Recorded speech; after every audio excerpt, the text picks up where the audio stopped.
최근 일본으로 여행을 가는 여행객들이 증가했다고 하는데요. 일본이 여행객을 모으기 위해 출입국 빗장을 본격적으로 푼 데다가 엔화값이 최저로 내려앉은 초엔저 현상까지 겹쳤기 때문입니다. 일본은 지난 10월부터 무비자 입국 제한을 해제했고 개인 여행까지도 허용하기 시작했습니다. 중단됐던 김포, 하네다 노선도 약 2년 만에 재개되면서 최근 들어 해당 노선의 운항 횟수는 코로나 이전 수준으로 회복되기도 했습니다. 특히 겨울에는 일본에 온천 여행을 많이 간다고 하는데요. 한국인 외에 다른 나라 여행객들도 일본 여행하면 온천을 떠올릴 정도로 일본이 자국 최고의 관광 사업으로 밀고 있는 분야라고 할 수 있습니다. 그런데 중요한 건 일본의 온천 대부분이 진짜 온천이 아니라는 것을 모르고 가는 사람들이 있다는 사실입니다. 이는 2003년 우리나라 공중파 뉴스를 통해서도 보도된 바 있는데요. 2016년에는 일본의 온천 전문가 고모리 다케노리 씨가 공개적으로 자국의 온천 산업을 비판하면서 다시 이슈가 되었습니다. 일본에는 전국적으로 약 13,000여 개의 온천이 있습니다. 그 중에서 제대로 된 온천은 1%밖에 되지 않는다고 합니다. 대부분의 온천이 실제 땅 밑에서 끓어오는 온천수가 아닌 끓인 수돗물이라고 하죠. 일본 정부 환경성에서도 인정한 사실이라고 하는데요. 끓인 물이 99%이고 진짜 온천수가 단 1%뿐이어도 온천이라는 명칭을 쓸 수 있기 때문입니다. 심지어 어느 온천에서는 세균성 폐렴을 유발하는 레지오넬라균이 여기저기서 검출되며 큰 논란이 되기도 했습니다. 물을 자주 바꿔주지 않아서 사람들의 피지와 땀 등이 수질을 오염시키고 그로 인해 생기는 균이라고 하는데요. 위생적으로 좋지 않은 건 당연하겠죠. 보통 온천이란 몸의 기운을 보존하기 위해 하는 경우가 많습니다. 그런데 일본의 온천이 오히려 관광객과 사람들의 병을 키우고 있다는 것입니다. 레지오넬라균 이슈는 최근까지도 꾸준히 생기고 있고 균이 나오지 않는 곳들도 안전하지는 않다고 하는데요. 균을 잡기 위해서 사람의 건강에 해를 끼치는 강력한 소독제를 사용하는 부도덕한 일본 온천 사업장들이 많기 때문입니다. 이렇듯 세계 최고의 온천이라고 자국 관광 콘텐츠 홍보에 열을 올리는 일본 온천의 실태는 아주 충격적입니다. 그런데 여기에 더해서 요즘 일본 온천을 둘러싼 여러 문제들이 더욱더 심각해졌다고 하는데요. 바로 일본의 온천 사업에 뛰어든 중국인들 때문이라고 합니다. 일본과 중국의 조합, 벌써부터 안 좋은 예감이 드는데요. 공적으로든 사적으로든 일본 여행을 갈 예정이 있다면 꼭 알아야 할 내용이라고 생각이 들어 오늘의 주제로 정했습니다. 사실 중국의 부자들이 해외 여기저기에 땅을 구입하고 주택을 매입하는 일은 굉장히 빈번하게 일어나고 있습니다. 일본뿐만 아니라 미국과 우리나라에도 땅을 사들이고 있어서 각국에서 중국인들을 경계하자는 여론이 거셉니다. 일본도 마찬가지입니다. 일본은 자국 온천 주변의 땅을 매입하고 있는 중국인들에 대해 크게 경계하는 눈치인데요. 일본의 언론들은 저마다 중국인들이 몰려오는 것을 걱정하는 논조에 기사를 내고 있습니다. 일본 언론 보도에 따르면 가장 최근인 12월 중순에도 중국인이 유명 온천 주변의 호텔을 인수했고 중국 자본이 도쿄 근교 온천지에 있는 여관이나 호텔을 인수하는 일이 계속해서 일어나고 있다고 합니다.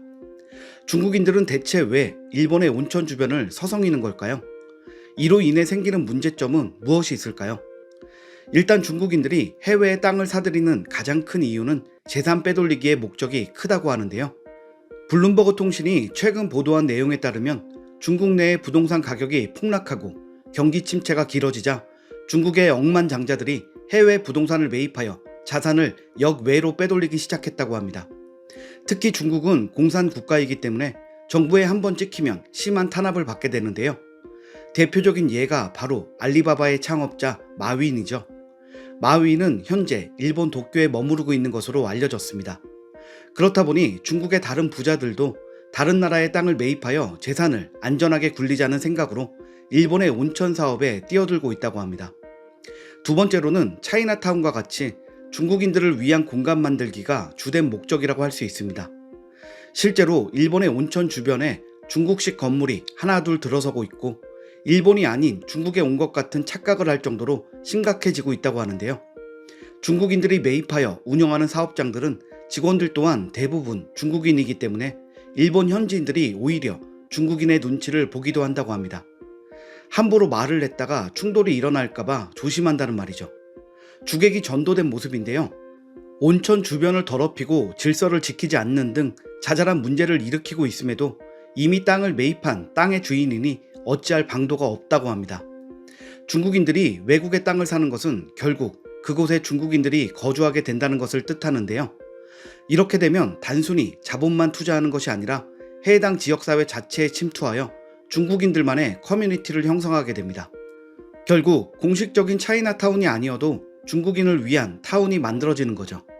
현지 일본인들이 가장 걱정하는 것은 중국이 일본의 주요 관광사업인 온천 주변에 자본을 쏟아부어 중국화시키는 행위가 결국 일본 온천의 브랜드 가치 하락으로 이어지는 건 아닐까라고 하는데요.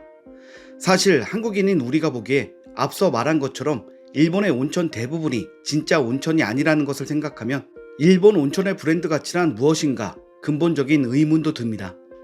우리나라도 제주도에 침투하고 있는 중국인들 자본 때문에 잡음이 많은 것을 생각하면 일본인들이 걱정하는 것이 무엇인지 이해가 되기도 합니다.